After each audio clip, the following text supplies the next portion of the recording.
મિત્રો આમ તો તમે મને ઘણી વખત જોયો હોય છે, શેર બજાર તરીકે ખાસ ઓળખતા હશો મને, પણ હવે અમે કંઈક નવું કામ ચાલુ કર્યું છે ખાસ કરીને તમારા માટે, કે જે કાંઈ પણ માર્કેટમાં અવેરનેસ લાવવું જોઈએ. જેમ કે શેર બજારમાં તો હું અવેરનેસ લાવું જ છું, એમાં તો હું તમારી સાથે છું જ, પણ એના સિવાય ઘણા બધા વિષય છે જેમાં અવેરનેસ કરવાની જરૂર છે. તો એના માટે અમે આ કંઈક નવું તમારા માટે લઈને આવ્યા છીએ. હવે જ્યાં જ્યાં જીગાભાઈ છે ત્યાં પાછળ પાછળ તમે મને પહેલેથી જોતા આવ્યા છો, ને આમાં પણ હું એમનો પીછો છોડવાનો નથી. ભલે અમે બાધીએ બોલીએ ગમે એ કરીએ, પણ રહેવાનું તો જોડે જ છે. તો જીગાભાઈ, હા ભાઈ, શરૂઆત તો સરસ મજાની આપણે કરી છે, અને હવે લગભગ પહેલા આપણને બધાએ તમારી પ્રોફાઇલ મારી પ્રોફાઇલ ને આમ અલગ અલગ જોતા, ને ક્યારેક રખડવા આપણે જતા ત્યારે ભેગા જોતા, પણ હવે એક પ્રયાસ એવો કરીએ છીએ કે એક ત્રીજા ગેસ્ટ સાથે આપણને બંનેને જોવે.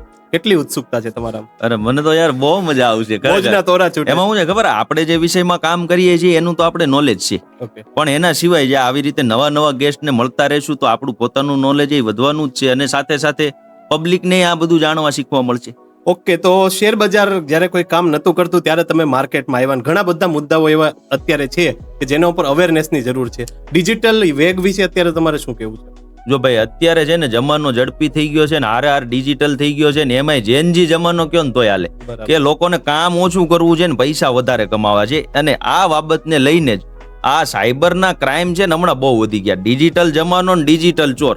હવે એ ડિજિટલ જમાના ચોરની સામે બચવા માટે થઈને જ આપણે એક આજ ગેસ્ટને ઇન્વાઇટ કર્યા છે. તમે એને ઓળખતા જઈશો, તો ઇન્ટ્રો હવે તમારે જ આપવો પડશે. સરસ.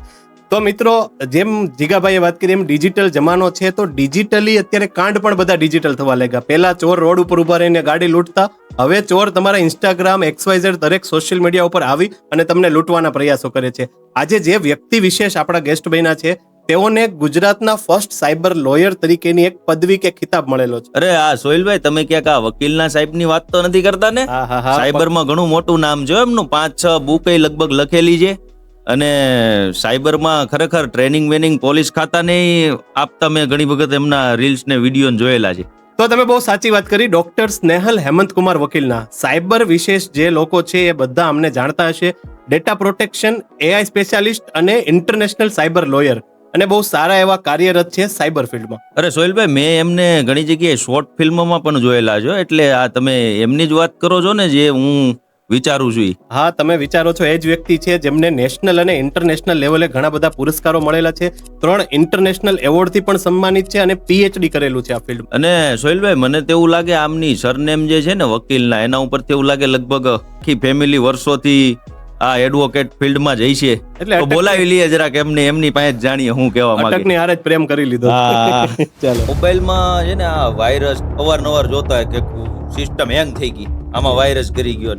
માલવેર આપણે એમ કહી શકીએ છીએ કે બેકબોન છે સાયબર ક્રાઇમનું. ટ્રોજન એ એકચ્યુઅલી અસલી ખિલાડી છે. એ તમારો ફોન છે તેનો એક્સેસ કોઈ ત્રીજા વ્યક્તિને આપે છે. તો આનાથી બચવા માટે શું કરવું જોઈએ?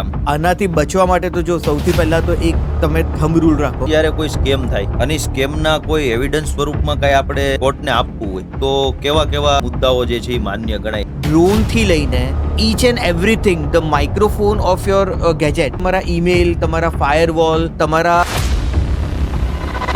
ડિજિટલ એરેસ્ટ શું છે? કોઈ માણસ આવે છે એક વેશભૂષા પોલીસની કરીને, અને એની પાસેથી કંઈક ને કંઈક સવાલો કરે છે. કોઈ ક્રિમિનલ પોતાની જાતને CID, CBI પોલીસ ઓફિસર બનીને, કોઈ એવો એક કિસ્સો કે જે બહુ ઇન્ટરેસ્ટિંગ હોય, તમે સ્ટડી કર્યું હોય કે તમારી રડારમાં ક્યાંય આવ્યું? તમને હું એક બહુ ઇન્ટરેસ્ટિંગ કેસ કહું છું. કોઈ એક વ્યક્તિ હતો જેને એરપોર્ટથી પોતાના ઘરે જવું હતું, અને એ જે જગ્યા હતી